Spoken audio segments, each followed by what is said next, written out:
तिरुत्तमणियेषु अभिजादिपूर्णं संवेवदारत्वमनन्यवत्वं लक्ष्मीन्द्रसम्मं शरणं प्रपद्ये श्रीविष्णुचित्तकुलनन्दनकल्पवल्लीं श्रीरङ्गराजहरिचन्दनयोगविश्यां साक्षात् स्वान्तमया कमलाभिवान्यां गोदामनन्यशरणं प्रपद्ये श्रीमान् यो नित्यमच्युतपदाम्बुजयुगरुक्मोद्यामोहदसन्तराणितनायमेने अस्मद्गुरोर्भगवतोऽस्य दैकसिन्धोः रामानुजस्य चरणौ शरणं प्रपद्ये श्रीमान् वेंकटनाथार्य कवितार्य श्री वेदांताचार्य वैद्यो मे सत्तां सदाविधि प्रपद्ये निरवध्यानां निषद्यां कुलसम्पदां शरणं बहुभीतानां शरणगोपमुनीश्वरम् श्रीमद्रङ्गशठारि संयमिवरालब्धागमान्तद्वयं श्रीमद्वीररघुप्रकाशषडजित् पादारविद्याश्रीं श्रीमद्वेदवंशदेशिकेतेः कारुण्यवीक्षास्पदं सेवे रङ्गपुरीनसारणवशं नारायणं वेदांत देश के दिन तकटाक्षरत्यत्रयन्तसारम् अनवद्यमनं बुधात्म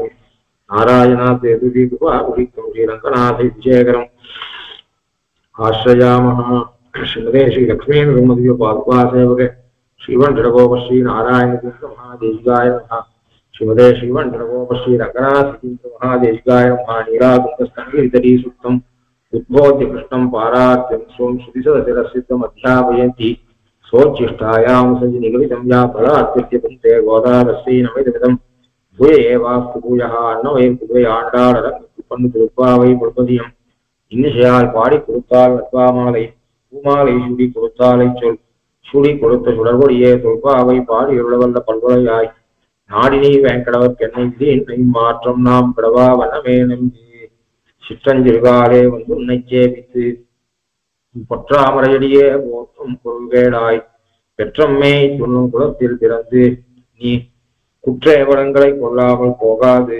இற்றைப்பறை கொள்வான் அற்றுகான் கோவிந்தா எற்றைக்கும் ஏழேழு ரவிக்கும் உந்தன்னோர் துரோமேயாவோம் உனக்கே நாம் ஆட்சிவோம் மற்றை நம் காவங்கள் மாற்றேலோர் என்பாவாய் துவயத்தினுடைய உத்தர பாகத்துல கைங்கரியமானது பிரார்த்திக்கப்படுது.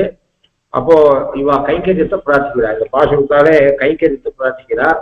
கைங்கரியம் எப்படி இருக்கணும் அப்படின்னு சொன்னா நமக்காக இருக்கக்கூடாது. கிங்கரனா இருக்கவன் சேஷம் சேஷா பரார்த்தத்வாத். சேஷம் என்பது இன்னொருத்தனுடைய பிரயோஜனத்துக்காக இருக்கணும்.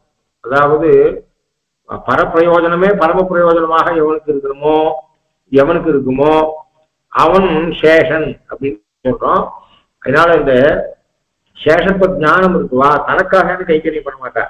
இந்த கைங்கரியத்துல சேஷத்துவ ஞானம் இல்லாத கடமைக்கேன்னு கைங்கரியம் பண்றதுக்கும் சேஷத்துவ ஞானத்தோட கைங்கரியம் பண்றவாளுக்கும் அந்த கைங்கரியத்திலே வித்தியாசம் தெரியும். இப்ப சேஷத்துவ ஞானத்துடைய அதாவது பிரீத்திகாரித கத்தியத்துல சுவாமி சாய்க்கும் போது பிரீத்திகாரித என்று சாய்க்கிறார். இப்போ சேஷத்துவ ஞானம் ரொம்ப முக்கியம். அதால்தான் இந்த சேஷத்துவ ஞானத்தை சொல்றதுக்கு முக்கியமாக பாரார்த்தியம் ஸ்வம் சுதிசதசிர சித்தம் அத்தியாபயத்தி என்று பட்டர் சாட்சியர். அந்த சேஷத்துவ ஞானத்துல குறவு இருந்தா கைங்கரியத்துல குறவு வந்துடும். அந்த சேஷத்துவ ஞானம் நன்னாக இருக்கிற பட்சத்துல அது கைங்கரியத்துல பரிவசிக்கும் போது சுவாமியினுடைய முகோல்லாசமே முக்கியமாக போயிடும். அதாவது தனக்கு பிரயோஜனம் இல்லைன்னு அர்த்தம் இல்லை. அதாவது சேதனன்னு சொல்லிட்டாவுக்கு இப்ப நம்ம திருப்பாவ உபன்யாசம் பண்றோம், அதுல நமக்கு ஒரு ரசம் கிடைக்கிறது. அறிவு உடையவன் பண்ணக்கூடிய எந்த செயலிலும் அவனுக்கு பலன் இல்லாமல் போகாது. இதை நன்னா புரிஞ்சுக்கணும். அப்போ பிராப்தி நிஷ்கர்ஷம் பண்ற சுவாமி நம்மாழ்வார் எம்மா வீடு என்கிற ஒரு தசகம். எம்மா வீடு என்கிற தசகத்துல கைங்கரியத்துக்கு பலன் என்ன, யாது பலி என்பதை அவர் தீர்மானம் பண்ணி சாய்க்கிறார். அதுல எனக்கே ஆட்சி எக்காலத்தும் என்று என் மனக்கே வந்து இடவீடு பண்ணி தனக்கேயாக என கொள்ளும் ஈதே எனக்கே கண்ணனை யான்கொள் சிறப்பே. இந்த எம்மா வீடு என்கிற தசகம் திருவாய்மொழியில ரொம்ப முக்கியம். அங்க நம்பிள்ள சாய்கிறார் எம்மா வீட்டில் எம்மா வீடு. இந்த தசகத்தை சொல்லும் பொழுது இங்கேயும் பரிவாசாம்புள்ள திருவாய்மொழியில எனக்கே ஆட்சி என்று சொல்லக்கூடிய அந்த பாசுரம் எவ்வளவு முக்கியமோ அவ்வளவு முக்கியம் திருப்பாவையில இந்த சிற்றஞ்சிறுகாலை பாசுரமும். அந்த எனக்கே ஆட்சி எக்காலத்தும் என்று என் மனக்கே வந்து இடைவீடு பண்ணி தனக்கேயாக எனக்கு இதே எனக்கே கண்ணனை யான்குள் சிறப்பே என்கிற பாசுரத்தை சாட்ச நம்மாழ்வாருக்கு என்ன திருவுள்ளமோ அதே திருவுள்ளம் தான் இந்த சிற்றஞ்சிறுகாலை பாசுரத்தை சாதிச்ச ஆண்டாளுக்கு சாய்க்கிறார் பெரியாசாம்பிள்ள. அதுல என்ன தெரியுது அப்படின்னு சொன்னா, அப்போ எம்மா வீட்டில் எம்மா வீடு என்று சொல்லுகிறார் நம்பிள்ள. அதாவது திருவாய்மொழியிலே ரொம்ப முக்கியமான தசகம் எம்மா வீடு. ஏன்னா கைங்கரியம் பிராப்திய நிஷ்கர்ஷம் பண்ணக்கூடிய திருவாய்மொழி. அந்த அதுக்குள்ள 10 பாசுரத்துக்குள்ள எந்த பாசுரம் ரொம்ப முக்கியம்னு சொன்னா, எனக்கே ஆட்சி என்கிற பாசுரம். ஆட்சி சேஷத்துவ ஞானம் இருக்குன்னா கைங்கரியம் பண்ணுவான். ஆட்சி, எனக்கு ஆட்சி, எனக்கே ஆட்சி என்று அவதாரணத்தோட சாய்கிறார். அதுல இருந்து என்ன தெரியுது அப்படின்னா, சேஷியோட முகோவிலாசம் தான் சேதனனுக்கு, அந்த சேஷனுக்கு நீதி. எந்த இடத்துல இப்போ சேஷபூதமான வஸ்து, இப்போ சேஷி, சேஷன் சேஷி என்று சொல்றோம். சேஷா பராஸ்தத்வாது என்று பூர்வீமாம்சா சூத்திரம் சொல்றது. அது கர்ம விஷயத்துல எது அங்கம், அந்த சேஷத்தான் அங்கம்னு அர்த்தம். அங்கத்துக்கு பிரயோஜனம் அங்கி அப்படின்ற சொல்ற இடத்துல அங்க சேஷா பராஸ்தத்வாதுன்னு சொன்னா அது கர்ம விசாரம் பண்ணக்கூடிய இடம். அதை எம்பெருமானார் சுவாமி எம்பெருமானார் பரகத அதிசய ஆதான இச்சையா உபாதேயத்துமேவ எஸ்ய சுரூபம் சஹா சேஷா பரஹா சேஷி என்று லட்சணம், ரொம்ப அழகான லட்சணத்தை பாஷிகாரர் சாட்சியர். அப்போ இந்த சேஷபூதமான வஸ்து அச்சேதனமாகவும் இருக்கலாம், சேதனமாகவும் இருக்கலாம். சேஷியான வஸ்து அச்சேதனமாகவும் இருக்கலாம், சேஷியாகவும் இருக்கலாம். அதாவது இந்த 4 காம்பினேஷன் வரும். சேதனம், சேஷம், சேஷமான வஸ்து, சேஷியான வஸ்து ரெண்டுமே அச்சேதனமா இருக்கலாம். சேஷமான வஸ்து சேதனமா இருந்து சேஷியான வஸ்து அச்சேதனமா இருக்கலாம். சேஷியான வஸ்து சேதனமா இருந்து சேஷபூதமான வஸ்து அச்சேதனமா இருக்கலாம். அல்லது சேஷசேஷி 2 பேருமே சேதனமான வஸ்துவா இருக்கலாம். அதாவது சைதன்யம் கொண்ட வஸ்துவாக இருக்கலாம். அதுல இருந்து என்ன செய்யுது, இந்த 4 காம்பினேஷன் எதுவானா சேதனமா இருக்கலாம், எதுவானா அச்சேதனமா இருக்கலாம். அதாவது 2ம் அச்சேதனமா இருக்கலாம், 2ம் சேதனமா இருக்கலாம். எந்த ஒண்ணுவானா சேதனமா இருந்து இன்னொன்னும் அச்சேதனமா இருக்கலாம். இந்த 4 காம்பினேஷன்ல இந்த சேஷ சேடிகள் இருக்கலாம். ஆனால் இந்த 4 காம்பினேஷன்லயுமே சேஷமான வஸ்து எப்பயுமே பரார்த்தமாக தான் இருக்கும். தனக்கு என்று ஒரு பிரயோஜனத்தை எதிர்பார்க்காததாக இருக்கும். அப்படின்னா அர்த்தம், இப்போ சேஷமான வஸ்து பில்லர், சேஷியான வஸ்து சேஷி ரூஃப். பில்லருக்கு என்ன பிரயோஜனம், ரூஃபை தாங்கிறது. ரூஃப் பில்லரை தாங்கல, பில்லர் ரூஃபை தாங்கிறது. அப்போ பில்லருக்கு பிரயோஜனம் என்ன, ரூஃபை தாங்குவதே பிரயோஜனம். அப்போ இது 2மே அச்சேதனமா இருக்குது. நான் லௌகிக அர்த்தம் மனசுல படுறதுக்காக சொல்றேன். தேசத்தை சேஷியா நினைக்கிறான் ஒருத்தன், தேசபக்தனாக இருக்கான். அப்ப அந்த தேசம் என்பது அச்சேதனம், அவன் சேதனமா இருக்கான். அப்போ தன்னுடைய செயல்களுக்கு எல்லாம் முக்கிய பிரதான பலியாக தேசத்தை ஆக்குறான். அப்படி சேஷபூதமான வஸ்து சேதனா இருந்து சேஷியான வஸ்து அச்சேதனமாகவும் இருக்கலாம்.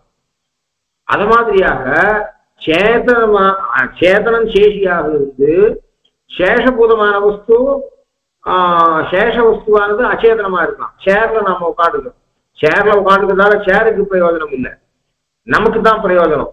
அப்போ அங்க ரூஃபும் அச்சேதனம், பில்லரும் அச்சேதனம். ஆனா இந்த சேர்ல உட்காந்துக்கும் போது அந்த சேர்ல உட்கார்ந்து இருக்கிற பிரயோஜனம், அந்த சேரனால உண்டான பிரயோஜனத்தை அனுபவிக்கிற சேஷி சைதன்யம் கொண்டவன், அந்த சேரு அச்சேதனமாக இருக்கு. அதுக்கு நாமும் அவனுக்கு பயன்படுத்துவோம் என்பது தெரியாது.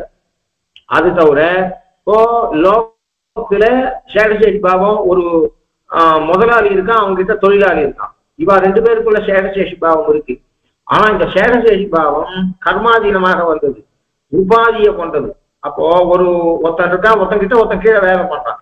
அப்போ என்ன பண்றான், தொழிலாளி முதலாளி இருக்கான், முதலாளி சேஷி, தொழிலாளி சேஷனாக இருக்கான். அப்போ 2 பேருமே அறிவு கொண்டவாளா இருக்கா, சைதன்யம் 2 பேரிடத்துலயும் இருக்கு. ஆனால் அது ஒரு உபாதியாக வந்தது. அவன் உத்தியோகத்தை விட்டுட்டான், சம்பளத்துக்காக அவன் சேஷனா இருக்கான். இந்த சம்பளம் நிறுத்தப்பட்டா சேஷசேஷி பாவம் விட்டு போயிடும். ஆனால் இயற்கையான சேஷசேஷி பாவம் லோகத்துல இருக்கக்கூடிய பகவானுக்கும் பாகவதனுக்கும், அதாவது ஜீவாத்மாவுக்கும் இருக்கக்கூடிய சேஷசேஷி பாவம் இருக்க, இந்த சேஷசேஷி பாவமானது இயற்கையானது. லோகத்துல வரக்கூடிய சேஷசேஷி பாவமானது செயற்கையானது. சேர்ல உட்காந்து, இந்த சேரு கடையில இருந்தவரை எனக்கு சேஷம் இல்லை, பணம் கொடுத்து 1000 ரூபாய் கொடுத்து அந்த சேரை வாங்கி வந்து போட்டுட்டாவிட்டு எனக்கு சேஷமா இருந்தது. அப்ப லோகத்துல இருக்கக்கூடிய சேஷசேஷி பாவம் அப்பாயின்மெண்ட் ஆர்டர் கொடுக்கறதுக்கு முன்னாடி சேஷத்துவம் வரல ஒருத்தனுக்கு, அப்பாயின்மெண்ட் ஆர்டர் வாங்கின உடனே தொழிலாளி ஆகலாம். ரிட்டையர்ட் ஆனவுடனே அந்த சேஷசேஷி பாவம் போயிடுது. அப்போ லோகத்துல சேஷசேஷி பாவம் செயற்கையாக இருக்கு, பகவானுக்கும் நமக்கு இருக்கக்கூடிய சேஷசேஷி பாவமானது இயற்கையாக இருக்கு. இதுல சேஷனும் அறிவுடையவனாக இருந்து சேஷியும் அறிவுடையவனாக இருக்கிற பொழுது ரெண்டு பேருக்குமே சந்தோஷம் ஏற்படுது. இங்க பில்லருக்கும் சந்தோஷம் இல்லை, ரூஃபுக்கும் சந்தோஷம் இல்லை. ஆனா ஒண்ணுக்கு ஒண்ணு சேஷசேஷி பாவம் இருக்கு.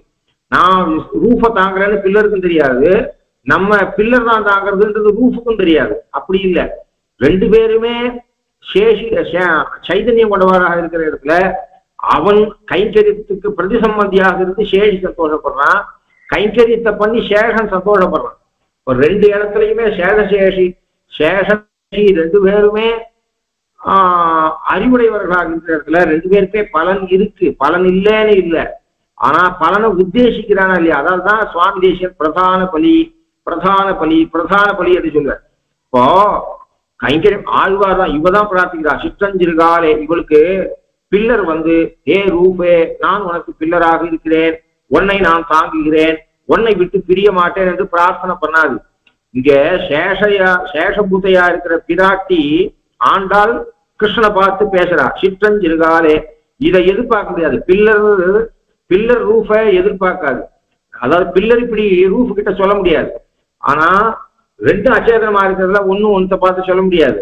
ஆனா இந்த இடத்துல ரெண்டு பேரும் சேதனமா இருக்கிறதால ஒருத்தனை பார்த்து சொல்லலாம், ரெண்டு பேருக்கும் பலன் உண்டு. ஆனா பிரதான பலி சேஷி, அந்த சேஷபூதனானவனுக்கு பலன் இல்லைன்னு பல, அதாவது லோகத்தில் நல்லா புரிஞ்சுக்கிறோம், பலன் இல்லை என்பது வேறு, பலனை எதிர்பார்க்கவில்லை என்பது வேறு. அப்போ பலன் இல்லை என்றாலே பலனை எதிர்பார்க்கவில்லை என்று சொன்னால் பலன் இல்லை என்று பொருள் அல்ல. அப்ப கைங்கரியம் பண்றதால ஜீவாத்மாவுக்கு பிரயோஜனம் இல்லைன்னு அர்த்தம் இல்லை, அதை அவன் எதிர்பார்க்கிறானா என்பதுதான் பிரயோஜனம். அப்போ அதே என்ன, இப்ப சேதனானவன் சேஷீரத்துல கேட்டு கைங்கரித்த பண்ணணும், சுவாமி உகந்த ஏவல் தொழில். அப்போ சேஷிக்கு சுவாமின்னு பேரு, அதாவது ரூப சுவாமி என்றும் பில்லர தாசன் என்று சொல்லக்கூடாது. ஏன்னா ரெண்டு அச்சேதனம். அறிவில்லாத இடத்துல இந்த சுவாமி தாசன் என்கிற சொல்ல பயன்படுத்தக்கூடாது. எந்த இடத்துல சேஷசேஷிகள் ரெண்டு பேரும் அறிவுடையவர்களாக இருக்காலோ அங்க சேஷன் சேஷின்னு சொல்லலாம், தாசன் சுவாமின்னு சொல்லலாம். ஏன்னா ரெண்டு பேரும் அதை உணர்றாரு. அப்போ என்ன பண்ணா சுவாமி உகந்த ஏவல் தொழில். ஆகையினாலே சுவாமி உகந்த ஏவல் தொழில் கைங்கரியம். சுவாமி சொல்லணும், முகப்பே கூவி பணி கொள்ளாய். சுவாமி உகக்கணும், அதாவது நம்ம இஷ்டத்துக்கு கைங்கரியம் பண்ணக்கூடாது, சுவாமி இஷ்டத்துக்கு நாம கைங்கரியம் பண்ணணும். அதனால இது என்ன தெரியுது அப்படின்னு சொன்னா, சுவாமி இஷ்டத்துக்கு சுவாமி திருவுள்ளத்துக்கு தகுந்த மாதிரி சேஷன் கைங்கரியம் பண்ணணும். அப்போ அவன் சுவாமி உகந்த ஏவல் தொழில், சுவாமியுடைய ஏவல் தொழில் உகந்த ஏவல் தொழில். சுவாமிக்கு குளிர்றது அப்படிங்கிறபோது விசிறி எடுத்து விசிறக்கூடாது, சுவாமிக்கு வேர்க்கிறது அப்போ ஃபேனை ஆஃப் பண்ணக்கூடாது. அப்போ சுவாமிக்கு எது உகப்போ அதுக்கு தகுந்த மாதிரியா கைங்கரியம் பண்ணணும். இளைய பெருமாள் இருந்த எங்க பர்ணசாலை அமைக்கிறது அப்படின்னு சொன்னா, நீங்க பெருமை பர்ணசாலையில உட்காந்துட்டு போறக்கோ, நான் தானே தீர்த்தம் ஏழை கொண்டு வர போறேன், எல்லாம் பண்ண போறேன், எனக்கு தகுந்த மாதிரி இடத்துலதான் நான் பர்ணசாலை போடுவேன். ஓ யாரு வேலை பண்ண போறாங்களோ அவளுக்கு தகுந்த மாதிரி தானே பர்ணசாலை போடணும். அப்போ நதி ஓரம் போட்டா எனக்கு நடந்து போய் தீர்த்தம் கொண்டு வரதெல்லாம் ஏழை கொண்டு வரதெல்லாம் குறையும், சிரமம். உள்ள உட்காந்துக்குவாருக்கு எங்க உட்காண்டான்னு அவன் நினைக்கல. ஜலராமன்யகம் எத்திர ஸ்தலராமன்யகம் தான் ஸ்வயந்து ருச்சிரே தேசே கிரேதாமிது மாம்பதா. என் கஷ்ட நஷ்டம்லாம் முக்கியம் இல்லை, எனக்கு கஷ்டமும் கிடையாது, கைங்கரியம் பண்றதுலையும் கஷ்டம் கிடையாது. ஆகினாலே உனக்கு எது உயர்ந்த இடமாக தோன்றதோ அந்த இடத்துல நீ குறிப்பிடு, அப்புறம் நான் அங்க பர்ணசாலை போடுறேன் அப்படின்னு இளைய பெருமாள் சொல்றேன். அப்போ அதனாலே அதுல இருந்து என்ன தெரியுது அப்படின்னு சொன்னா, சேஷன் சேஷி ரெண்டு பேருக்கும் பலன் இல்லைன்னு இல்லை, சேஷனானவன் பலனை எதிர்பார்க்கறது இல்லை, சேஷியினுடைய பலனையே சேஷன் அதுவே சந்தோஷம் அவனுக்கு. ஸ்ரீ பகவதாஜ்ஞா சிவன் நாராயண பிரீச்சர்த்தம் பிராத சந்தியா உபாசிஷே. சந்தியாங்கம் பண்றதுனால எனக்கு பலன் இல்லைன்னு அர்த்தம் இல்லை, ஆனா அந்த பலன் கிடைக்காதுன்னு அர்த்தம் இல்லை, அந்த பலனை நான் எதிர்பார்க்கல என்று அர்த்தம். சுவாமி சொல்றாரு நான் பண்றேன், அத்தோட சரி. சுவாமியுடைய திருவுள்ளம் உகந்தா சுவாமியுடைய திருவுள்ளம் உகந்தது என்கிற பலன் சேஷனுக்கு உண்டு. ஆனா எனக்காக நான் பண்றேன் அப்படின்னு இருக்கக்கூடாது. அதனால அதை பிரார்த்திக்கிறார்கள் இந்த இடத்துல. சிற்றஞ்சிறுகாலே வந்து உன்னை சேவித்து உன் பொற்றாமரையடியே போற்றும் பொருள்களாய் பெற்றம்மை குன்னும் குளத்தில் பிறந்து நீ குற்ற ஏவலங்களை கொள்ளாமல் போகாது. இற்றை பறிகொள்வான் அன்றுகான் கோவிந்தா எற்றைக்கும் ஏழேழு பிறவிக்கும் உந்தன்னோடு உற்றோமேயாவோம் உனக்கே நாம் ஆட்சிவோம் மற்ற இனம் காமங்கள் மாற்றேலோ ரெம்பாவாய் சிற்றஞ்சிறுகாலே. சிறு பெண்கள் எழுந்திருக்க ஒண்ணாத குளிர் போதிலே பிம்மால வந்து உன்னை பிரார்த்திக்கிறோம். பிராமே பூர்த்தே ஜோத்தாய சிந்தையே ஆத்மனோ ஹிதம் என்று சத்வம் தலையெடுத்த காலத்திலே சிற்றஞ்சிறுகாலேன்னு இந்த பாசுரத்துல மார்கழி மாசம் பிம்மால வந்து பிரார்த்திக்கிறார். ஆனால் சிற்றஞ்சிறுகாலை என்பது சத்துவம் தலையெடுத்த காலம். பிம்மால வேலை பொதுவாகவே சத்துவம் தலையெடுக்கும். மனுஷாளுக்குள்ள சத்துவம் தலையெடுத்துவன், ரஜஸ் தலையெடுத்துவன், தமஸ் தலையெடுத்துவன்றது வேற.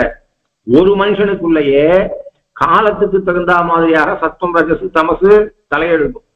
அதாவது சாத்விகனான ஒருத்தரிடத்திலேயே ஒவ்வொரு காலத்துல வயசுக்கு தகுந்த மாதிரி பிம்மால வேலை அது மாதிரிதான். பிம்மால வேலை சீக்கிரம் படுத்து சீக்கிரம் எழுந்துக்கணும். ஓவராலா இப்ப 7 hours தானே தூங்குறோம்னு சொல்றா. எந்த 7 hours தான் ராத்திரி 1 to 7 தூங்குறேன்னு சொல்லக்கூடாது. ராத்திரி 1 to 7 தூங்குறதும் 10 to 4 தூங்குறதும் அல்லது 10 to 5 தூங்குறதும் ஒண்ணு கிடையாது. எவ்வளவு நாள் தூங்குறதுன்றது மட்டும் இல்லை, எப்ப தூங்குறோம், எப்ப எழுதுக்கிறோம், எப்ப எந்த காலத்தை பண்ணோம் அப்படின்னு தெரியும்.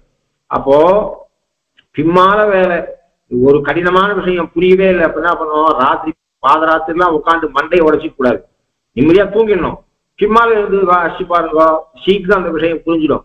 அதனால பிரம்ம முகூர்த்தத்துல எழுந்து சிந்தையே ஆத்மனோஹிதம் ஆத்மா உஜ்ஜீவனத்துக்கு வழிய பிம்மால வேலை சிந்திப்பாயாக என்று சாஸ்திரம் சொல்றது. அதனால பகல் கண்டேன் நாரணனை கண்டேன். அப்போ சத்துவோன்மேஷமான காலத்தை பிம்மாலன்னு சொல்றோம். ஆழ்வார் பொய்யமுனி பூதத்தாழ்வார் சாய்கிற பகல் கண்டேன் நாரணனை கண்டேன்.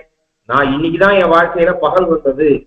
நாராயணனுக்கு சேஷபூதன் என்கிற அறிவை பெற்றேன், அதனால் நான் பகலை கண்டேன். மீதி நாள்லாம் பகல் ராத்திரியும் ஓடிக்கொண்டிருந்தாலும் நான் இரவிலேயே இருந்தேன் என்று அர்த்தம்.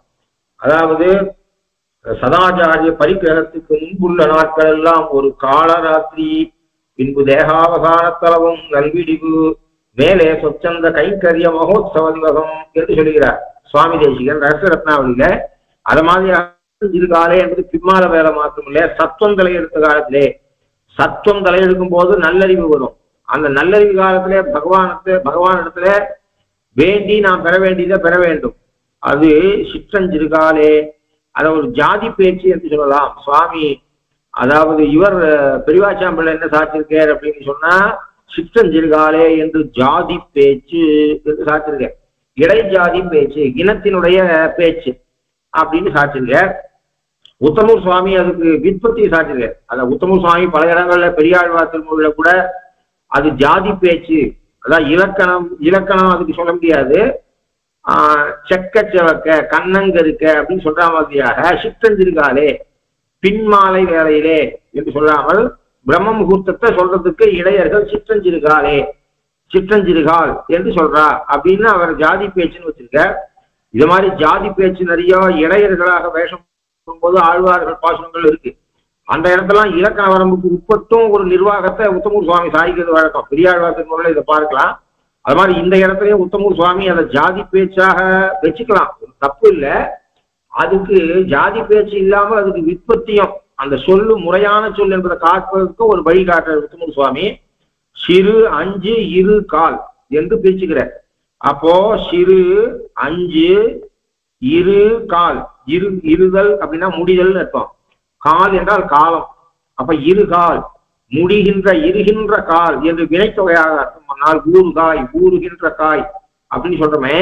அது மாதிரியாக இருகின்ற கால் முடியக்கூடிய காலம், 5 முடியக்கூடிய காலம் சிறிதாக பிரிக்கப்பட்டு 5 விபாகமாக சாஸ்திரத்திலே பிரிக்கப்பட்டிருக்கிற காலத்துல முதல் காலம். அப்ப சிறு காலம்னா முதல் காலம். 5ஆக ஒரு நாளை 5ஆக பிரிச்சிருக்கு சாஸ்திரம். அதாவது அபிகமனம் உபாதானம் இஜ்யா அபிகமனம் உபாதானம் இஜ்யா, அப்புறம் பிரவச்சனம் பண்ணக்கூடிய காலம், அப்புறம் யோகம் என்று 5ஆக பிரிச்சிருக்கு. அபிகமன, உபாதான, இஜ்யா, சுவாத்தியாய யோகம் என்று 5ஆக பிரிச்சிருக்கு. அந்த 5 காலத்துல முதல் காலம் என்று அர்த்தம் பண்ணிட்டா பின்மாற அபிகமன காலத்தை சொல்றது. ஆகினாலே அப்படி விற்பத்தியும் உத்தம சுவாமி சாச்சிருக்க. அந்த சிற்றன் சிறுகாலே வந்து உன்னை சேவித்து, உன்னை சேவிப்பதே பலன், அந்த சேவிக்கிறதையே பலனாக கொண்டு வந்து தண்டனிட்டு, உன்னை தண்டனிட்டு உன்னுடைய இந்த வந்து சேவிக்கிறது என்றதே கைங்கரியம் ஆரம்பிச்சு. உபாயத்தை பிரார்த்தனை காலத்திலேயே கைங்கரியம் எங்களுக்கு ஆரம்பிச்சது. ஏன் அப்படின்னு சொன்னா உபாயமே இனிமையாக இருக்கக்கூடியது. லோகத்துல உபாயம் கஷ்டமாக இருக்கும், பலன் சுகமாக இருக்கும். 2 மணி நாள் இடுப்பு வலிக்க திரட்டிப்பால் கலரணும், உபாயம் கஷ்டம், சாப்பிடும்போது தித்திப்பா நல்லா இருக்கு. ஆனால் உபாயம் எப்பயுமே லோகத்துல கஷ்டமாக இருக்கும், பலன் சுகமாக இருக்கும். ஆனா பகவத் விஷயத்துல பக்தி யோகம் என்பது பஜன சுகம் ஏகசிய விபுலம் என்று சுவாமி ரகசாரத்துல சாய்க்கிற.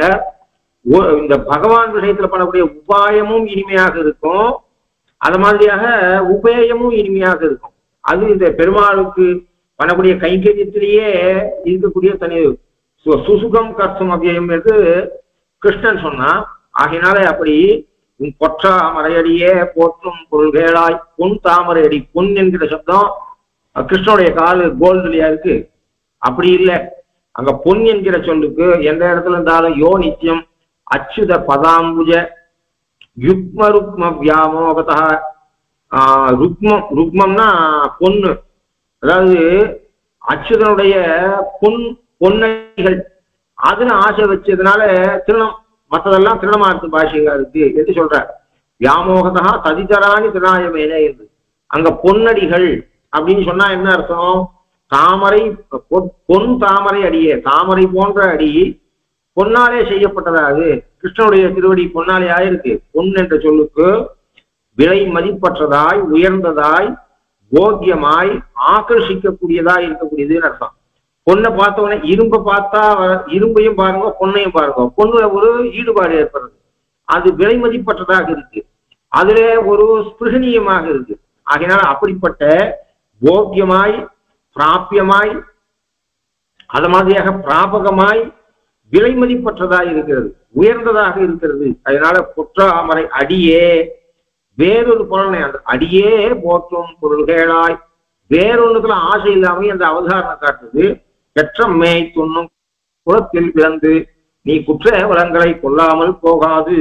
பெற்றம்னா பசுக்களுக்கு பேர். பெற்ற மேய் துண்ணும் குளத்தில் பிறந்து பகவான் லோகத்துல அவதாரம் பண்றதுக்கு காரணம் எல்லாம் என்னன்னா, அவன் அவதாரம் பண்ணாமல் போயிருந்தான்னா, அச்ச விக்கிரகம் இல்லாமல் போயிருந்தால் நம்மால அவனை அடையவே முடியாது. அதனாலதான் ஆழ்வார்கள் எல்லாம் அவதார சரித்திரத்தையும் அச்சையிலேயே ஈடுபாட்டை அதிகம் காண்பிச்சதுக்கு காரணம் இது ரெண்டும் ரொம்ப முக்கியம் நாம் பகவான் அடையிறதுக்கு.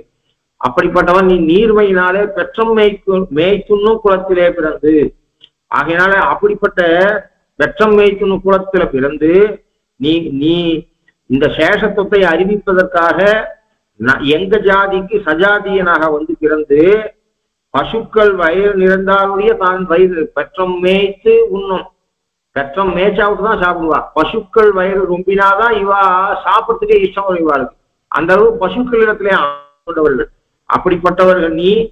நாங்கள் ஸ்ரீமத் ராமாயணம் வாசிக்காத சாப்பிட மாட்டான், அக்னிஹோத்திரம் பண்ணாத சாப்பிட மாட்டான். இவன் பெற்றம் மேய்க்காம இவன் சாப்பிட மாட்டான், பசு வயிறு ரொம்பாம இவன் சாப்பிட மாட்டான் அப்படின்னு சொல்றபடியாக அப்படிப்பட்ட எங்கள் குலத்துல வந்து பிறந்து எங்களுக்கு சேஷத்துவ ஞானத்தை உருவாக்கிற நீ குற்றேவலங்களை கொல்லாமல் போகாது. குற்றேவல் குருஏவல் அந்தரங்க விற்பி, அந்தரங்கமான கைங்கரியம், உனக்கு அருகிலே இருந்து பண்ணக்கூடிய கைங்கரியம். ஆகையினாலே குற்றேவல் எங்களை கொல்லாமல் போகாது. நாங்கள் பண்ணக்கூடிய யதாசக்தி, நாங்கள் பண்ணக்கூடிய கைங்கரியத்தை பண்ணாமல் இருக்கக்கூடாது. குற்றேவலங்களை கொல்லாமல் போகாது. நீ ஸ்வீகரிக்காமல், எங்களுடைய குற்றேவலை ஸ்வீகரிக்காமல் இருக்கக்கூடாது. எங்களை இவ்வளவு நாள சப்தாதி விஷயங்களையே தானக போஷக போக்கியமாக கொண்டிருந்த எங்களை திருத்தி பணி கொண்டு சேஷத்துவ ஞானத்தை உருவாக்கி இந்த நிலைக்கு வந்த பிற்பாடு எங்களுடைய குற்றேவலை எங்களுடைய கைங்கரியங்களை அந்தரங்க புத்தியை ஏற்றுக்கொள்ளாமல் போகக்கூடாது. இற்றை பறைகொள்வான் கோவிந்தா அப்படின்ற போது அங்க பெருமாள் வச்சிருந்த பாத்திய விஷயத்தெல்லாம் காட்டலாம். நம்ம இந்த பறை எங்களுக்கு பாடினா ஊருக்காக கேட்டோம், இற்றை பறைகொள்வான் கோவிந்தா, இந்த வாத்திய விசேஷம் எங்களுக்கு வேண்டாம், நாங்கள் பேரு பேரு அப்படின்னு சொன்னா பெரிய பலனுக்கு பேரு மகட்பேரு மருத்துவமனை அப்படின்னு சொன்னான். அதாவது பலன் என்கிற பேருனா பலன் என்கிற பொருள் இருந்தாலும் உயர்ந்த பலனுக்குத்தான் பேரு என்கிற சொல் புருஷார்த்தம் என்று சொல்றோமே. புருஷார்த்தம் என்கிற புருஷார்த்தத்துக்கு தமிழ்ல பேரு என்கிற சொல்ல சொல்கிறார்கள். அதெல்லாம் நன்மக்கள் பலன் ஆஸ்பத்திரி அப்படின்னு சொல்றது இல்லை, பலன் என்கிற சொல்ல பயன்படுத்தல. நன்மக்கள் பேரு என்று அதிகாரம் எழுதினான் வள்ளுவன், மகட்பேரு மருத்துவமனை என்று எழுதுறான். ஏன்னா பேருனா புருஷார்த்தம். ஆகினால அப்படிப்பட்ட புருஷார்த்தம் எங்களுக்கு வேணும். அந்த புருஷார்த்தம் இற்றை பறைகொள்வான் கோவிந்தா. இந்த வாத்திய விசேஷம் எங்களுக்கு வேண்டாம், எங்களுக்கு வேண்டியது கைங்கரியம். அதனால புருஷார்த்தம் பரம புருஷார்த்தமான கைங்கரியம் வேணும். அது எவ்வளவு நாள் வேணும்? எற்றைக்கும் ஏழேழு பிறவிக்கும் உந்தன்னோடு உற்றோமே யாவோம் உனக்கே நாமா செய்வோம் மற்ற காமங்கள் மாற்று. மோட்சத்தை கேட்கிறாளா இல்லையா? எற்றைக்கும் ஏழேழு பிறவிக்கும்னு சொன்னா மறுபடியும் பிறக்கணும்னு ஆசைப்படுறாளா? இப்போ ஜென்மம் எடுக்கிறதுக்கு பிரயோஜனமே மோட்சத்தை அடையிறதுன்னு தானே சொல்றோம். அப்படின்னு சொன்னா இது வார்த்தைப்பாடு. அதாவது ஒரு லோகத்துல யாரோ ஒருத்தர் பிடிக்கல, சண்டை வருது அப்படின்னா உன் மூஞ்ச 7 ஜென்மத்துக்கு நான் முடிக்க மாட்டேன்டா அப்படின்னா அர்த்தம் 7 ஜென்மத்துக்கு அர்த்தம் இல்லைங்க. கால தத்துவம் உள்ள வரை என்னைக்குமே உன் மூஞ்சில முடிக்க மாட்டேன் அப்படின்னு சொல்றதுக்கு அவனுக்கு நோக்கம். ஆனா என்ன சொல்லுவான், நீ என்கிட்டயே இப்படி வாழாத்திய இவ்வளவு நேர்மை இல்லாம இருக்கிய, எத்தனை ஜென்மம்னாலும் உன் மூஞ்சில முடிக்க மாட்டேன்டா அப்படின்னு சொல்றான். அப்படின்னா என்ன அர்த்தம்னா எந்த காலத்திலையும் அர்த்தம். அதாவது கால தத்துவம் உள்ளவரை உனக்கு கைங்கரியம் பண்ணணும். அரை நாள், ஒரு நாள், ஒரு மாசம், 2 மாசம் அப்படி கைங்கரியம் பண்ணக்கூடாது. ஒழிவில் காலமெல்லாம் கைங்கரியம் பண்ணணும். ஆழ்வார் ஒழிவில் காலமெல்லாம் என்று சொன்னதான் ஆண்டால் எற்றைக்கும் 7 பிறவிக்கும்னு சொல்ற. அதால மோட்சம் வேண்டாம், நான் மறுபடியும் பிறக்கணும் அப்படின்னு. அதனால என்ன தெரியுதுன்னா இன்னொன்னு என்ன சொல்றான்னா, கைங்கரியம் நாங்க மோட்சத்தை ஆசைப்படுறது கூட எதுக்கு அப்படின்னு சொன்னா இங்க தூங்காத இருக்க முடியாது. இங்க லோகத்துல இருந்தா தூங்குறதுன்னு தூங்கி ஆகணும். கைங்கரியத்துக்கு விச்சேதம் வரும். ஒழிவில் காலமெல்லாம் உடனாய் பண்ணி வழிவில அடிமை பண்ண முடியாது.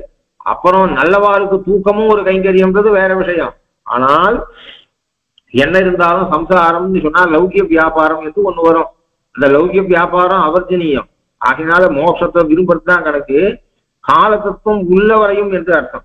அதனால நதேவ லோகாக்கும், அதாவது இதுல என்ன சொல்றான்னா எங்களுக்கு தேசம் எதுன்றது முக்கியம் இல்ல, இந்த உலகத்திலேயே ஒழிவில் காலம் எல்லாம் உடனாய் பண்ண முடியுமான்னா எனக்கு தேச விசேஷத்துல முக்கியம் இல்லை, உன் கைங்கரியம் முக்கியம்.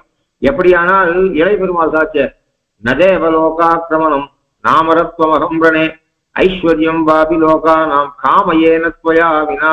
எனக்கு வைகுண்ட லோகமும் வேணா, கைவல்யமும் வேணா, ஐஸ்வர்யமும் வேணா, எல்லாத்தையும் சேர்த்து கொடுத்தாலும் வேணாம், உன் கைங்கரியம் நிரந்தரமாக இருக்க வேண்டும் என்று சொன்ன ரீதியில தேச விசேஷத்துல அதாவது கைங்கரியம் முக்கியம். எந்த தேசத்துலன்றது முக்கியம் இல்லை. காட்டுல இருந்தாலும் கைங்கரியம். ராமன் காட்டுல இருக்கிறது எனக்கு கஷ்டம். ஐயோ 14 வருஷம் காட்டுல கைங்கரியம் பண்ணமே, அயோத்தியா கைங்கரியம் பண்ணா பரவாயில்ல, அப்படி எனக்கு கஷ்டம் இல்லை. ஸ்டேட் பேங்க் ஆஃப் இந்தியாவில உத்தியோகம் கிடைச்சது, ஸ்டேட் பேங்க் ஆஃப் இந்தியாவில எந்த ஊர்ல பிரான்ச் மேனேஜரா கிடைச்சது அப்படின்றத பொறுத்து வித்தியாசம் மாறும். லோகத்துல ஒரே போஸ்ட், அந்த போஸ்ட் எந்த தேசத்துல கிடைக்கிறது என்பதை பொறுத்து சுகதுக்கத்துக்கு ஹேதுவா இருக்கு. எனக்கு ப்ரமோஷனே வேண்டாம், இவனை தூக்கி எங்கேயாவது லடாக்ல போட்டான்னா எனக்கு ப்ரமோஷனே வேணான்னு எழுதி கொடுத்துடுறான்.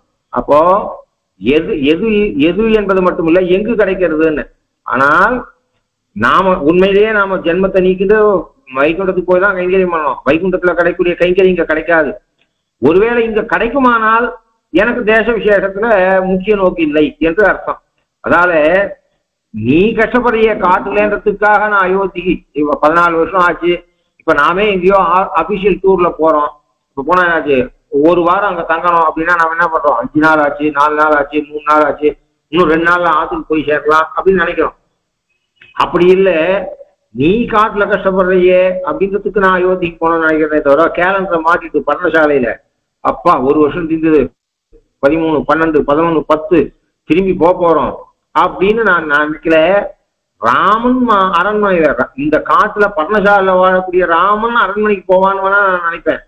எனக்கு காடும் நாடும் ஒண்ணுதான். கைங்கரியம் பண்ணக்கூடியவன் நான். பரவானஸ்மி காக்குஸ்த பொய் வருஷசதம் ஸ்திதே ஸ்வயந்தூஜிரே தேசே கிரீதாமிதி மாம்பா. உனக்கு 14 வருஷம்னு சொன்னா, அண்ணா உனக்கு 14 வருஷம் காடுன்னு வரம் கேட்கப்பட்டது, எனக்கு 14 வருஷம் இல்ல, நீ 100 வருஷம் காட்டுல இருந்தாலும் கைங்கரியம் பண்ணணும். ஏன்னா எனக்கு புருஷார்த்தம் என்ன, நீ எங்க இருக்கியோ அங்க இருந்து உனக்கு குற்றேவல் பண்றது என்னுடைய புருஷார்த்தம். அதனால எனக்கு காடு நாடும் ஒண்ணுதான். ஆனா நீ காட்டுல கஷ்டப்படுற ஏறதுக்கு தான் நான் திருப்பி போனோம்னு நினைக்கிறேனே தவிர எனக்காக நான் நினைக்கல அப்படின்னு சொல்றான். அதனால இன்னொன்னு மத்தவா இருக்கா, ஒரு சிலர் இருக்கா, 7 பிறவி எப்படி இருக்கும் அப்படின்னு சொன்னா ரகசிய திரைகாரத்துல அதுக்கு பிரமாணம் காட்டுற சுவாமி தேசிகன். சூரியஸ்யைவதுயோ பக்தா சப்தம் நரஹா தஸ்யைவது பிரசாதேன ருத்ரபக்தா பிரஜாயதே சங்கரஸ்யதுயோ பக்தா சப்தஜன்மாந்தரம் நரஹா தஸ்யைவது பிரசாதேன விஷ்ணுபக்த பிரஜாயதே வாசுதேவஸ்ய யோ பக்தா சப்தஜன்மாந்தரம் நரஹா தஸ்யைவது பிரசாதேன வாசுதேவே பிரலீயதே. 7 ஜன்மம் கழிச்சு எவன் ஒருவன் சூரியனுக்கு பக்தனாக 7 வருஷம் 7 பிறவி எடுத்த பிற்பாடு எவன் சூரியனுக்கு பக்தனாக இருக்கிறானோ, சூரியனிடத்துல பக்தியை செலுத்துகிறானோ, அவன் 7 பிறவிக்கு பிறகு சிவனிடத்திலே பக்தி கொண்டவனாக ஆகிறான். எவன் சங்கரன் அந்த ருத்ரனுடைய பக்தனாக 7 ஜன்மம் இருக்கிறானோ அதன் பிறகு அவன் விஷ்ணு பக்தனாக ஆகிறான். அந்த எவன் ஒருவன் விஷ்ணு வாசுதேவன் என்று சொல்லக்கூடிய திருநாமத்தால் அழைக்கப்படக்கூடிய பகவானுடைய பக்தனாக 7 ஜன்மம் இருக்கிறானோ அவன் பிறகு அந்த வாசுதேவனிடத்திலேயே லயிக்கிறான் அப்படின்னு சொல்லி. இதுல இருந்து என்ன தெரியுதுன்னா, சூரியனை விட ருத்ரன் பெரியவன் தெரியுது, ருத்ரனை விட பகவான் பெரியவன் சொல்றது. சூரிய பக்தனாக 7 பிறவி இருக்கிறவன் ருத்ர பக்தனாகிறான், ருத்ர பக்தனாக இருக்கிறவன் 7 ஜென்மத்துக்கு அப்புறம் விஷ்ணு பக்தனாகிறான். அப்புறம் என்ன சொல்லுவோம், விஷ்ணுவுக்கு மேல ஒருத்தன் இருந்தா என்ன சொல்லியிருக்கிறோம், விஷ்ணு பக்தனாக 7 ஜென்மம் இருக்கிறவன் இன்னும் ஒரு எக்ஸ் பேரை சொல்லி அவன் பக்தனாக சொல்லியிருக்கிறான், சொல்லல. அப்போ வாசுதேவனிடத்திலேயே அவன் லயித்து விடுகிறான் என்று சொன்னதுனாலே பரதேவத வாசுதேவன் என்பது தெரியுது. ஆனா இந்த ரூட்டு கப்பல் சரியா இருக்குன்னு அர்த்தம் இல்லை. அதாவது இதுல இருந்து இப்படி இன்ஃபர் பண்ணிக்கூடாது. நாம எப்ப இன்னைக்கு வைஷ்ணவாளா இருக்கோம், இதுக்கு முன்னாடி 7 ஜென்மம் நாம ருத்ர பக்தனாக இருந்திருக்கோம், அதுக்கு முன்னாடி 7 ஜென்மம் நாம இந்த ஸ்லோகத்துல இருந்து சூக்ஷ்மா கவனிக்க வேண்டிய விஷயம் 2 இருக்கு. இப்ப நாம விஷ்ணு பக்தனா இருக்கிறோம்னா, எப்ப விஷ்ணு பக்தனா இருக்கிறோமோ இதுக்கு முன்னாடி 7 ஜென்மம் நாம ருத்ர பக்தனாக இருந்திருக்கோம், அதுக்கு முன்னாடி 7 ஜென்மம் நாம சூரிய பக்தனாக இருப்போம் என்று நினைச்சு கொள்ளக்கூடாது. எல்லாருக்கும் இந்த ரூல் இல்லை. அது ஒண்ணு எப்ப நாம இந்த விஷ்ணு பக்தனாக இருக்குமோ, இந்த ஜென்மத்துல சரணாகதி பண்ணிருக்கோமோ, வாசுதேவ இடத்துல லயிக்க போறோமோ, அப்ப இதுக்கு முன்னாடி 7 ஜென்மம் நாம விஷ்ணு பக்தனாக இருந்திருக்கோம். அப்ப கம்பல்சரியா 7 ஜென்மம் விஷ்ணு பக்தனானா விட்டுதான் அந்த பரசமர்ப்பணம் பண்ணிட்டு இருப்போம் அப்படின்லாம் இன்ஃபர் பண்ணக்கூடாது. இது ஒரு சில அதிகாரிகளுடைய ரூட்டு, எல்லா அதிகாரிகளுக்கும் இந்த வழி கிடையாது. இந்த பிரமாணம் எதுக்காக சொல்லப்படுறதுன்னா, ஒரு சிலர் இப்படி கீழே இருந்து மேல வரவா என்ன பண்ணா இந்த 7 ஜென்மமாக வரா. இது ஒரு சில அதிகாரிகள் விஷயம், எல்லா அதிகாரிகள் விஷயம் கிடையாது. இதை வச்சுட்டு ப்ரீவியஸ் ஜென்மங்களை இன்ஃபர் பண்ணக்கூடாது. ஏன் அப்படின்னு சொன்னா, யோகத்துல டிப்ளமா படிச்சு அவனுக்கு ப்ரமோஷன் ஒரு சில போஸ்ட் இருக்கும். அந்த போஸ்ட் பி படிச்சவனுக்கு உடனே கொடுக்குற சயின்டிஸ்ட் பி போஸ்ட், டிப்ளமா படிச்சவனுக்கு 10 இயர்ஸ் எக்ஸ்பீரியன்ஸுக்கு அப்புறம் கொடுப்பா அப்படின்னு சொல்லுவா. அந்த முதல்ல ஐடிஐ படிச்சவன் 10 வருஷம் கழிச்சு டிப்ளமா படிச்சவனுடைய ஸ்தானத்துக்கு வரான். டிப்ளமா படிச்சவன் 10 வருஷம் கழிச்சு பி படிச்சவனுடைய போஸ்ட் அவனுக்கு கொடுக்கலாம் அப்படின்னு சொல்றா. அந்த எக்ஸ்பீரியன்ஸ் மேல கொடுக்குறா.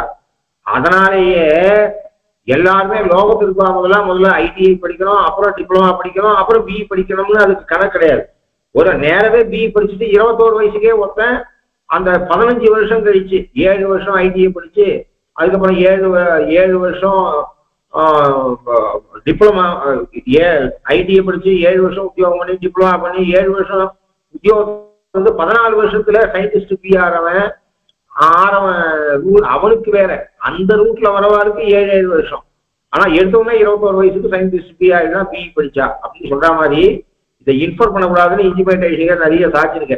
இது வேறு தனி அதிகாரிகள் பற்றி சாட்சிருக்க. இந்த பிரமாணம் என்ன சொல்றதுன்னா விஷ்ணுவை விட மேல உயர்ந்தவங்க ஒருத்தன் இல்லை என்பதை காட்டுறதுல நோக்கம் இது.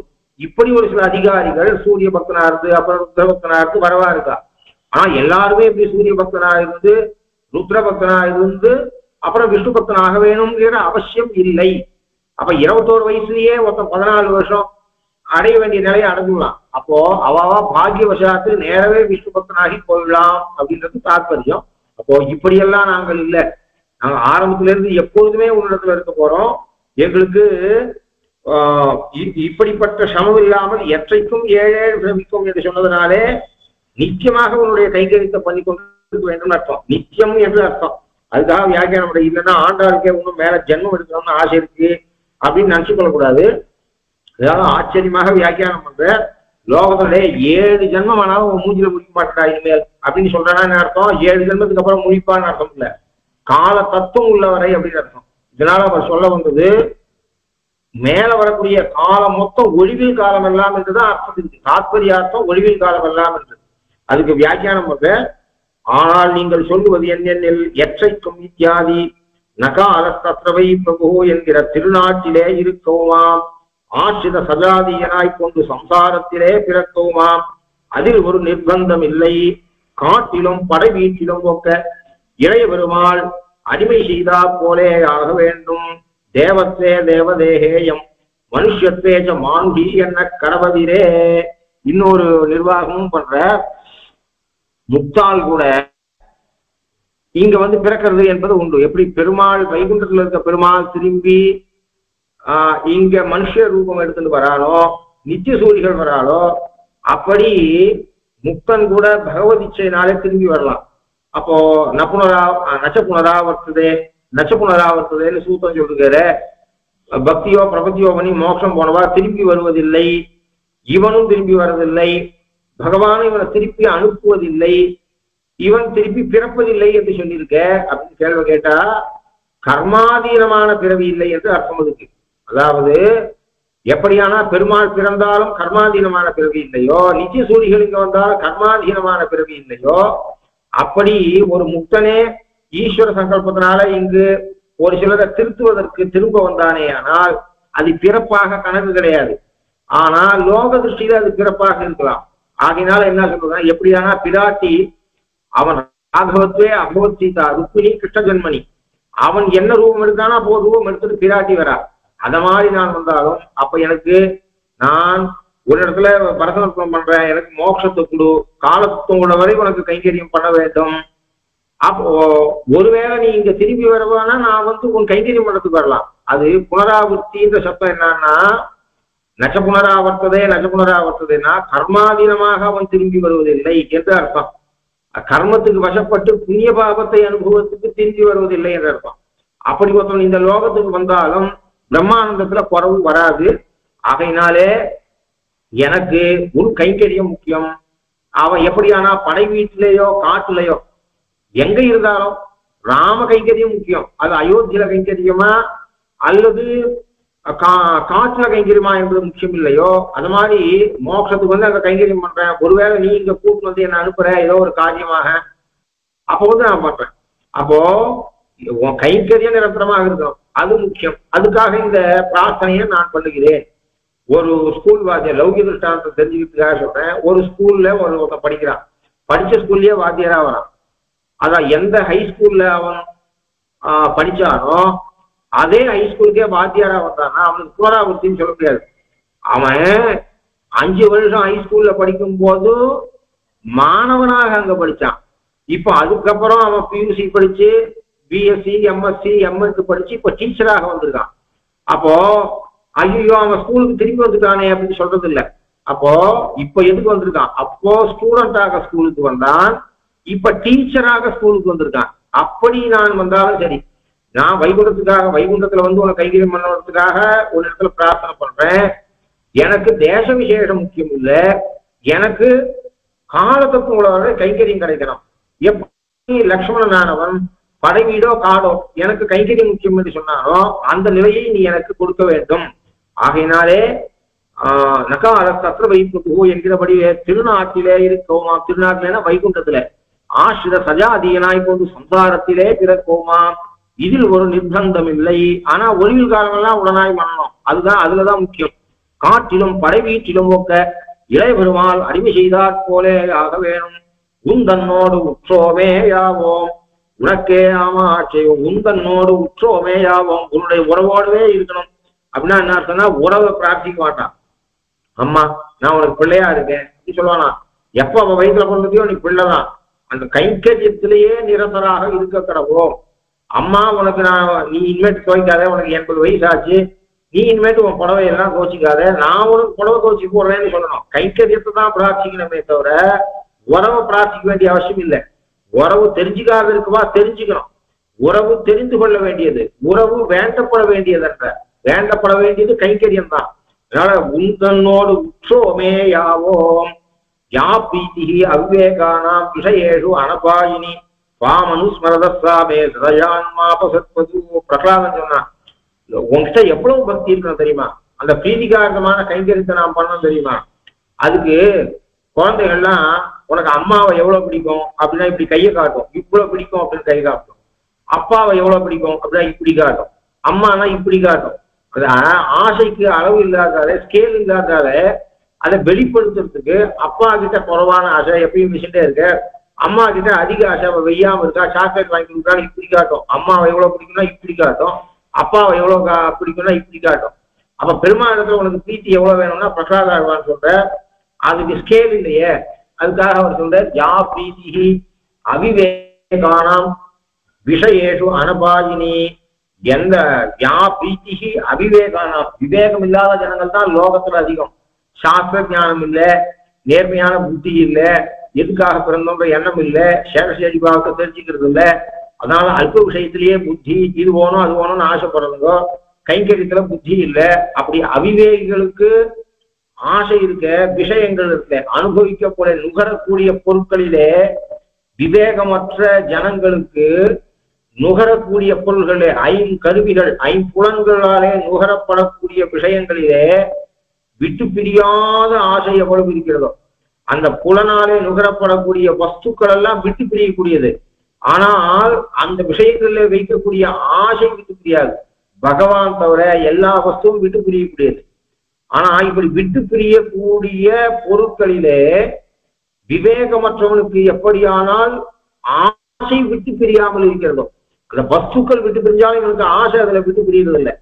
அப்படி அவிவேகி நம்பர் 1, அவனுக்கு விட்டு பிரியக்கூடிய இந்த பொருள் எல்லாம் எவ்வளவு விட்டு பிரியாத ஆசை இருக்கோ அதை எடுத்து வச்சுட்டு அவிவேகி நம்பர் 2, அவிவேகி நம்பர் 3, அவிவேகி நம்பர் 10,000, அவிவேகி நம்பர் 1,10 crore போட்டா எத்தனை அவிவேகியான ஜீவாத்மாக்கள் இருக்காளோ அவளுக்கு பிரியக்கூடிய பொருள்கள்ல பிரியாத ஆசை எவ்வளவு இருக்கோ அது மொத்தத்தையும் கூட்டினா எவ்வளவு வருமோ அவ்வளவு ஆசை ஒரு திருவடியில என்றும் நிலைச்சி இருக்கு. அது இன்னைக்கு இருக்கிற இந்த புத்தி விட்டு பிரியாம இருக்கணும் என்று கேட்ட ரீதியில உன் தன்னோடு உற்றோமே யாவோம் உனக்கே நாமா செய்வோம். எனக்கு ஆட்சி, எனக்கே ஆட்சி. ஆட்சிங்கிறதே மனுஷனுக்கு புத்தி வராது. ஆட்சி தான் என்ன பண்ணுவான், தனக்காக ஆட்சி செய்வான், பகவானுக்காக ஆட்சி செய்ய மாட்டான். இல்ல பகவானுக்கும் தனக்காக ஆட்சி செய்வான். அப்படின்னு பண்ணக்கூடாது, பகவானுக்கே ஆட்சி செய்ய வேண்டும். அதுதான் சேஷனுக்கு இருக்கக்கூடிய சேஷனுக்கு இருக்க வேண்டிய நிலை அது. அதனால உனக்கே நாம் ஆட்சிவோம். அந்த ஏ என்கிற அவதாரம் என்ன பண்றது, நீ உகந்த அடிமை செய்வோம். உகக்கும் உனக்கும் எனக்குமாக இருக்கிற இருப்பை தவிர்த்து தனக்கேயாக என கொண்டு மீதே என்னுமா போலே நீ உகந்த அடிமையாக வேண்டும். இங்க ஒரு கேள்வி வருது. ஆரம்பத்துல சேஷசேஷி பாவத்தை சொன்னமே, அந்த சேஷசேஷி பாவம் சொல்ற பொழுது ரெண்டும் சேஷமாக இருக்கலாம், ரெண்டும் அதாவது சேஷமாகவும் சேஷியாகவும் இருக்கிற ரெண்டு வஸ்துவும் அச்சேதனமாக இருக்கலாம். சேஷியான வஸ்து அச்சேதனமாக இருந்து சேஷமான வஸ்து சேதனமாக இருக்கலாம், அல்லது சேஷியான வஸ்து சேதனமாக இருந்து அச்சேதனமான வஸ்து சேஷமாக இருக்கலாம். இந்த இடத்துலாம் பரவாயில்ல. எந்த இடத்துல சேஷனும் அறிவுடையவனோ சைதன்யம் கொண்டவனோ சேஷியும் சைதன்யம் கொண்டவனோ அந்த இடத்துல இப்படி எப்படி பிரார்த்திக்க முடியும்? ஏன்னு சொன்னால் பிரயோஜனம் அனுதிஷ்ய நம் மந்தோபி பிரவர்த்ததே. ஒரு மனிதன் அறிவு உடையவன், அவன் ஏதோ ஒரு செயல் செய்ய வேண்டும். கைங்கரியமும் ஒரு செயல் தானே. சாப்பிட்ற மாதிரி, தூங்குற மாதிரி, நடக்கிற மாதிரி அது ஒரு செயல். கைங்கரியம் என்பது ஒரு செயல் என்பதில் வித்தியாசம் இல்லை. ஒரு செயல் என்று சொன்னால் அந்த செயலை செய்பவனுக்கு அதனால ஒரு பலன் இல்லை என்று சொன்னால் அவன் அதை பண்ண மாட்டான். பிரயோஜனம் அனுதிஷ்ய மந்தோபி பிரவர்த்ததே. பைத்தியக்காரன் ஒருத்தர் 4 பேர் மேல கல்லை எடுத்து போட்டுருக்கான். ஏன் போட்டுருக்கான் அப்படின்னு சொன்னா அந்த கல் எடுத்து போறதுல அவனுக்கு ஏதோ ஒரு பொழுதுபோக்கோ ஏதோ ஒண்ணு இருக்கணும். அதனால உலகத்துல பயனில்லாத பிரவೃತ್ತಿ ஒருத்தருக்கு ஏற்படாது. அப்படி இருக்குச்சு சேஷபூதனான பகவானுக்கு கைங்கரியம் பண்றோம் என்று சொன்னால் அந்த சேஷ புத்தி ரசிக்கணும். சேஷ புத்தி இருக்கார். ஒருத்தருக்கு கர்நாடக சங்கீதத்தை ஒருத்தர் கத்துக்கிறான்னா என்ன பண்ணும், அதுல அவளுக்கு டேஸ்ட் இருக்கணும். இப்போ சயின்ஸ்ல டேஸ்ட் இருக்கணும் கொண்டு போய் காமர்ஸ்ல சேர்க்கிறது, காமர்ஸ்ல டேஸ்ட் இருக்கணும் கொண்டு போய் சயின்ஸ்ல சேர்க்கிறது, ஆர்ட்ஸ்ல டேஸ்ட் இருக்கணும் கொண்டு வந்து என்ஜினியரிங் சேர்க்கிறது. இது என்ன ஆகுது, அவனுக்கு அந்த அதனால அவன் ஷைன் ஆக மாட்டான். ஏன் ஆக மாட்டான்? அவனுக்கு ருச்சி எதுல இருக்கும் அதுல அவனுக்கு ருச்சிக்கணும். அப்போ கைங்கரியத்துல இப்போ சங்கீதத்துல ஒருத்தருக்கு பிரவೃತ್ತಿ இருந்தா என்ன பண்ணா அவன் பாடிட்டே இருக்கான். அப்போ அந்த சங்கீதத்துல பிரவೃತ್ತಿ இருக்கவேதான், அந்த சங்கீதம் பாடணுங்கிற ஆசை இருக்கவேதான் அவன் பாடுறா. ஆசை இல்லாத போது அது இன்னொருத்தருக்காக பாடுறதுன்னா பாட மாட்டான். அப்ப என்ன ஆகுதுன்னா அந்த கீர்த்தனைய பாடுறதால அவளுக்கு ஒரு சந்தோஷம் வரணும். இல்லா எப்படி கீர்த்தனை பாடுவா? அப்போ அது எனக்கு தெரிய வரணும். அப்போ சாதம் சாப்பிட்றதால ஒரு திருப்தி வரணும், பலன் வரணும். பலன் இல்லாட்டா யாரு சாதம் சாப்பிடுவா? அப்ப சேஷனுக்கு உனக்கே நாம செய்வோம் நீ எப்படி சொல்ல முடியும்? ஏன்னா பில்லர் விஷயத்துல சொல்லலாம். அது மாதிரியாக அதான் சேஷபூதமான வஸ்து அச்சேதனமா இருக்கா. இப்ப அது சேர்ல நான் உட்காந்துட்டேன் அப்படின்னு சொன்னா சேர் எனக்கேயாக இருக்கும். கண்டிப்பாக சேஷமான வஸ்து அச்சேதனமாக இருக்கிற பட்சத்துல, அறிவில்லாத இருக்கிற பட்சத்துல அவதாரணத்தை கூட்ட முடியும். ஆனா சேஷபூதமான வஸ்து அறிவுடையதாக இருக்கும்போது உனக்கே நாம செய்வோம்னு எப்படி சொல்ல முடியும்? சொல்ல முடியாது. ஏன்னா பிரவೃತ್ತಿயே வராது, கைங்கரியத்துல பிரவೃತ್ತಿயே வராது. அந்த கைங்கரியம் பண்றதுனாலே தனக்கு ஒரு திருப்தி இல்லை. வைகுண்ட ஏகாதசி இன்னைக்கு அந்த சொர்க்கவாசல்ல போய் ரங்கநாதனை சேவிக்கிறதுல அவனுக்கு ஒரு டேஸ்ட் இருந்து ரசம் இருந்தாதான் பெங்களூர்ல இருந்து 400 கிலோமீட்டர் டிரைவ் பண்ணிட்டு போய் அந்த 1 மணி நேரம் அந்த ரங்கநாதனை சேவிச்சுட்டு மறுபடியும் 400 கிலோமீட்டர் டிரைவ் பண்ணிட்டு வருவான். அந்த 1 மணி நேரம் சேவிக்கிறதுனால அவனுக்கு ஒரு பலன் கட்டணும், மனசுல திருப்தி ஏற்படணும். அப்பதானே அவன் அந்த காரியத்தை பண்ணுவான். நீ பாட்டுக்க உந்தனோட ஒற்றுமையாவும் உனக்கு நாம் ஆட்சேபம்னு சொன்னா பார்த்துருந்தா நான் ஒத்துக்கிறேன். உனக்கு நாம் ஆட்சேபம்னு சொல்லி ஒத்துக்கிறேன். உனக்கே நாம் ஆட்சேபம்னு நீ எப்படி அவதாரணத்தை எப்படி கூட்டின, ஏகாரம் எப்படி ஆட் பண்ண முடியும்? இது சாஸ்திரம் இல்லை, உலக அனுபவத்துக்கே முரண்பட்டது. அப்புறம் கேட்டா நம்மாழ்வாரும் சொல்லிட்டார், எனக்கே ஆட்சி எக்காலத்துக்கு என்று என் மனக்கே இடவீடு பண்ணி தனக்கே யாக என கொள்ளும் இதே எனக்கே கண்ணனை யான்கொள் சிறப்பேன்னு. நீயே தப்பு பண்ண அப்படின்னா நம்மாழ்வாரம் பண்ணிருக்கேன்னு சொன்னா அது காரணமாகுமா? லாஜிக்கலி ஏதாவது ஸ்ட்ரிக்டா இருந்தா வைஷ்ணவாவுடைய வார்த்தை அப்படின்னு ஒரு கேள்வி வரும். ஏன்னு சொன்னால் கைங்கரியத்துல ருச்சி இல்லாதவன் கைங்கரியத்தையே ஆரம்பிக்க மாட்டான். கைங்கரியத்துல ருச்சியால அவனுக்கு ஒரு பலன் இருந்தே தீருமே அப்படின்றது கேள்வி வருது. அதனாலதான் பிரதான பலி இந்த சுவாமி தேசியனுடைய சுவாமி தேசியம் திருப்பாவைக்கு வியாக்கியானம் பண்ணல. ஆனா சுவாமி தேசியனை நினைச்சுக்காம திருப்பாவை நேரம் வியாக்கியானம் பண்ணல என்று சொன்னா கூட சுவாமி தேசியனுடைய நினைவு இல்லாம எந்த சாஸ்திரத்தையும் எந்த கிரந்தத்தையும் நம்மளால வாசிக்க முடியாது. அப்போ அதனால என்ன தெரியுது அப்படின்னா அப்ப அவதாரத்தை எப்படி கூட்ட முடியும்? ஒரு வைஷ்ணவன் இல்லாத அந்த கேள்வி கேட்கிறான். ஆண்டாள் உனக்கே நாம செய்வோம் அப்படின்னு சொல்லிட்டானா ஒத்துக்க முடியுமா? ஏன்னு சொன்னால் ஆட்செய்தல்னா கைங்கரியம் பண்றது. ஆட்செய்தல் கைங்கரியம் பண்றது. குற்றேவல் என்று சொன்னா அது மேலோட பொம்மை முளை. எப்ப இந்த குற்றேவல் சப்தத்தை அவர் பயன்படுத்துவோம். பொம்மை முளைகளிட வீர கோவிந்தற்போர் குற்றேவல் இம்மை பிறவி செய்யாதே இனி போய் செய்யும். அவளுக்கு கைங்கரியத்துல இருக்க ருச்சி அப்படின்னா அப்புறம் இன்னைக்கு யாரோ பட்னியா ஆத்துக்கு வந்திருக்கா. ஒரு சாப்பஞ்சாம் வேப்பூ சாப்பிட்டு வடாம் போடுறது முக்கியம். அதை விட்டுட்டு பசியா வந்தவாளுக்கு நாளைக்கு மத்தியானம் வாரம் உனக்கு திறக்கமதோட லட்டோட அத்தனை 20 ஐட்டத்தோட உனக்கு நான் சாதம் போடுறேன்னு சொன்னா முதல்ல இப்ப தீர்த்தம் கொடுக்கறதுக்கு வழி இல்லை, நாளைக்கு நீ சதியாராதனம் பண்றியா அப்படின்னு தானே கேள்வி கேட்பா.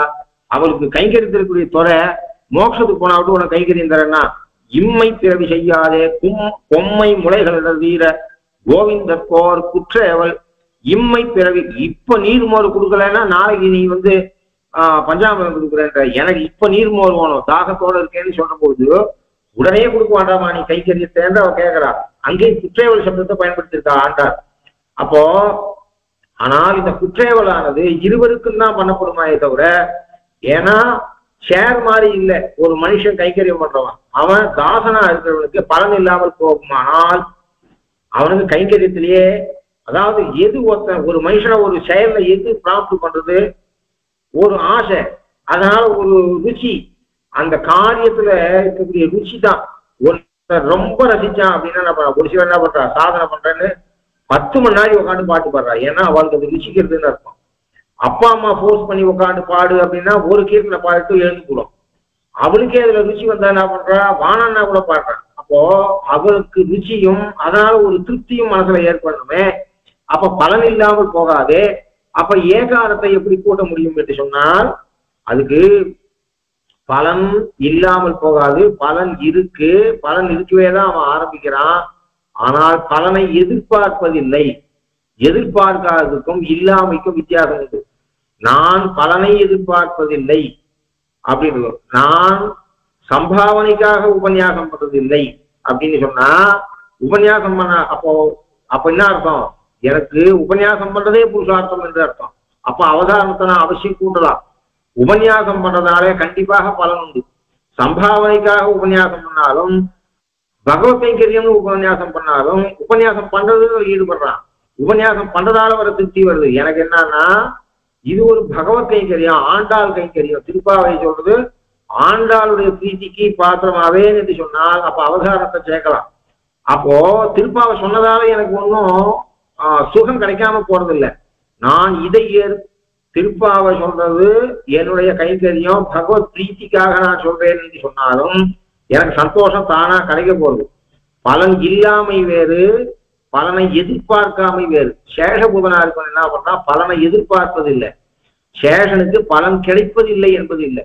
அதனால்தான் பிரதான பலி என்று சொல்ற. அப்போ உந்தன்னோடு உற்றோமே யாவோம் உனக்கே நாமா செய்வோம் என்று சொன்னதுனாலே ஆண்டாள் என்ன சொல்ல வரா, கைங்கரியம் பண்றதால எனக்கு பலன் இல்லாம போறது இல்லை, ஆனா அந்த பலனை நான் எதிர்பார்க்கவில்லை. அவளும் என்ன சொல்றா, நமக்கும் சொல்லக்கூடிய இன்ஸ்ட்ரக்ஷன் நீங்க பலனை எதிர்பார்க்க கூடாதுன்னு சொல்றாலே தவிர உங்களுக்கு பலன் கிடைக்காது என்றோ பலன் இல்லை என்றோ, கைங்கரியத்துக்கு பலன் இல்லை என்றோ அவர் சொல்ல வரல.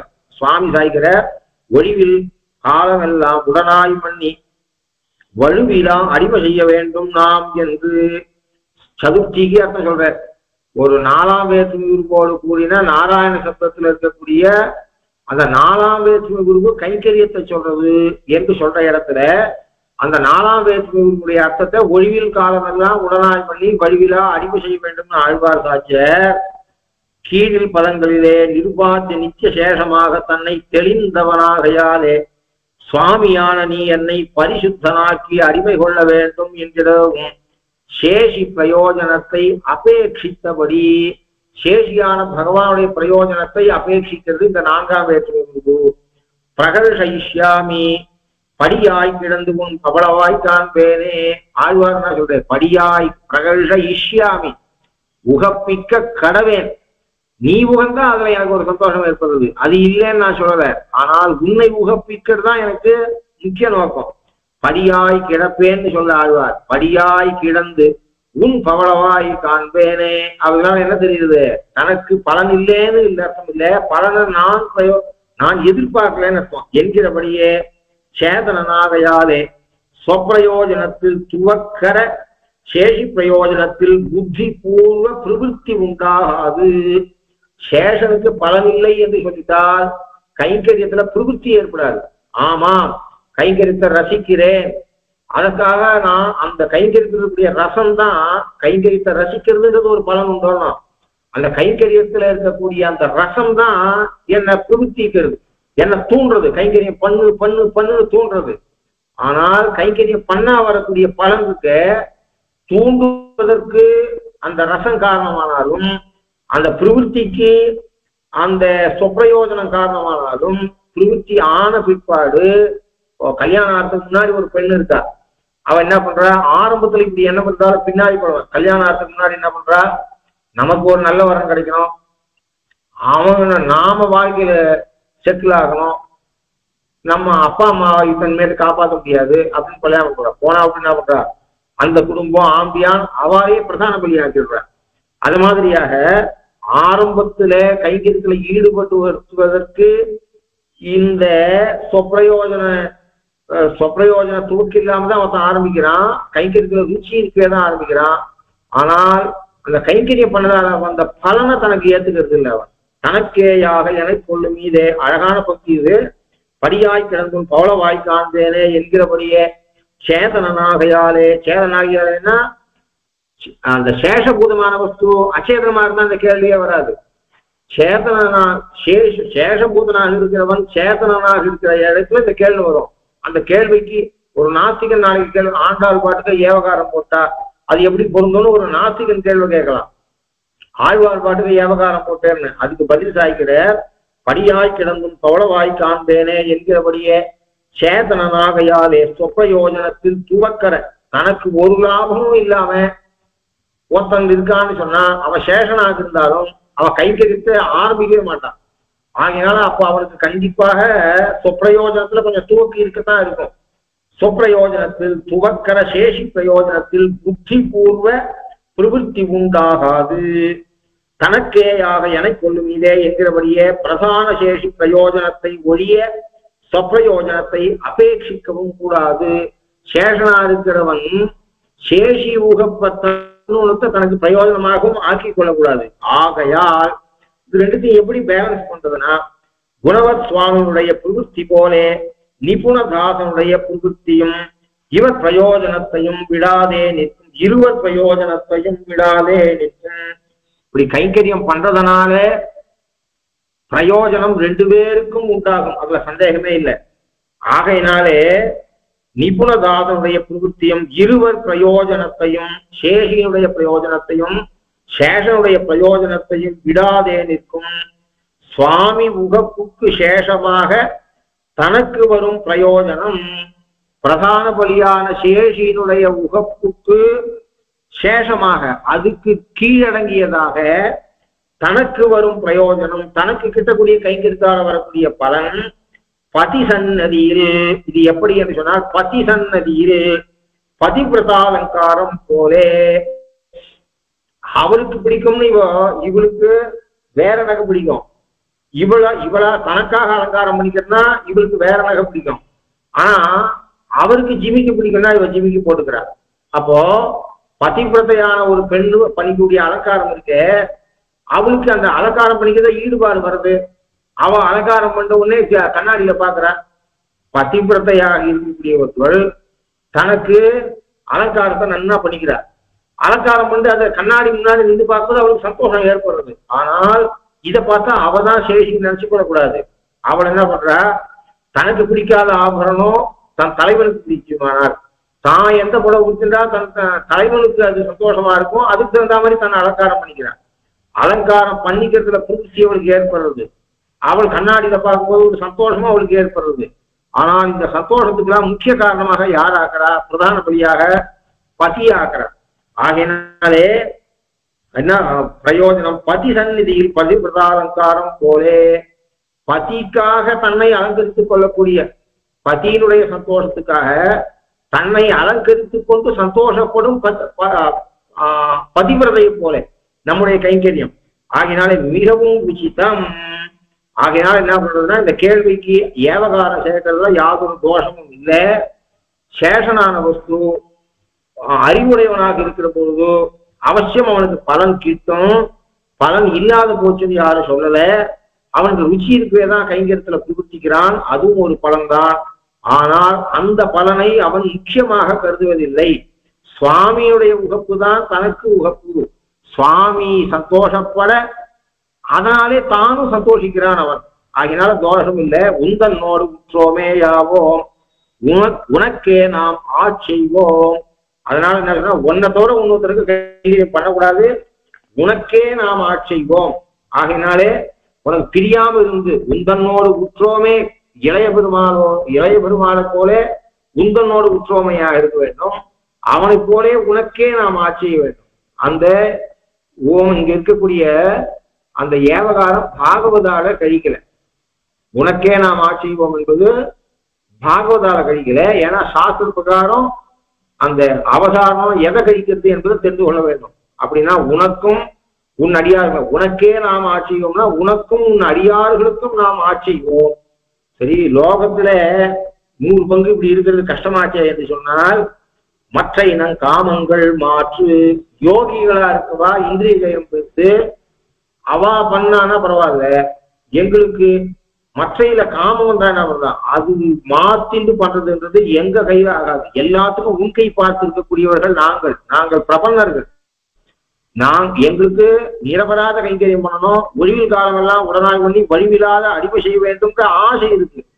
ஆனா அதுக்கு வேண்டிய சாமகிரியை நீ ஏற்படுத்தணும், அதுக்கு வேண்டிய தகுதியை நீ எனக்கு ஏற்படுத்தும்.